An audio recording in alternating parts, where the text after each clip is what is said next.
Okay, make your life easy. Learn to delegate the things you hate, okay? Delegate everything you can, okay? Pride keeps us from delegating because we say, no one can do it like me, therefore I cannot delegate. Well, no one probably can do it like you. But, you got to teach them how to do it, whatever, and let them make mistakes, okay?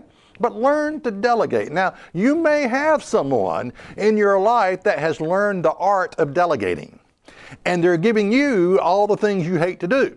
Okay, well, just pass it on down the line. Pass it on down the line. Give it to somebody else, okay? It was delegated out to me to do payroll one time. Well, I don't like doing payroll on a computer. I don't even like computers, typing or anything like that. And so I delegated that out to my wife. She's good with numbers. She's good she's got a gift for doing this. And it drove me crazy. But she seems to enjoy it, and so delegate it, pass it on down. You got to learn. If you're going to make your life easy, you got to learn to delegate. Okay, enjoy life with the one that you love. Ecclesiastes 9 and verse 7, go your way, eat your bread with joy, and drink your wine with a merry heart, for God now accepts your works.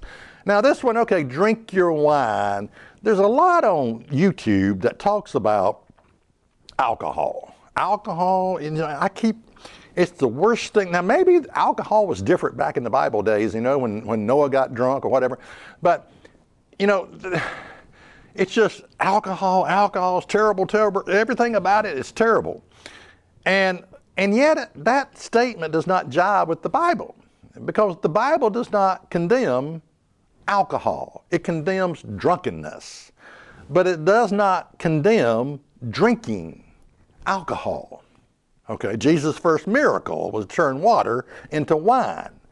And it wasn't grape juice. Grape juice doesn't get you drunk or anything like that. It was wine, It's like that story, Jerry Clower told, there's a temperance meeting and the woman blamed everything on alcohol. Every evil under the sun was blamed on alcohol. And then a guy stood up and said, Mrs. Johnson, how do you explain the fact that Jesus' first miracle was to turn water into wine? And she said, yeah, and I'd have thought a lot more of him if he hadn't have done that. Okay, people have their self-righteousness. They have their, stuff often that stuff is making them miserable people.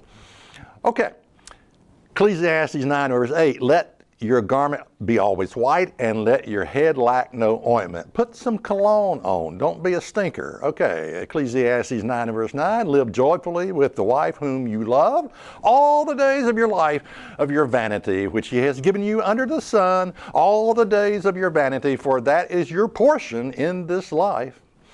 And in your labor, which you take under the sun, you only have so much time together. So live joyfully with each other.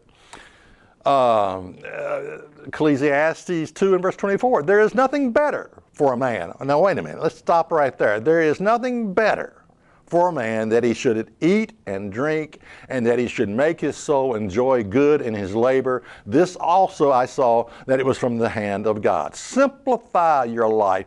We're talking about lifting the burden and the yoke you have placed on your back. Check us out on the web at isthatreallyinthebible.com.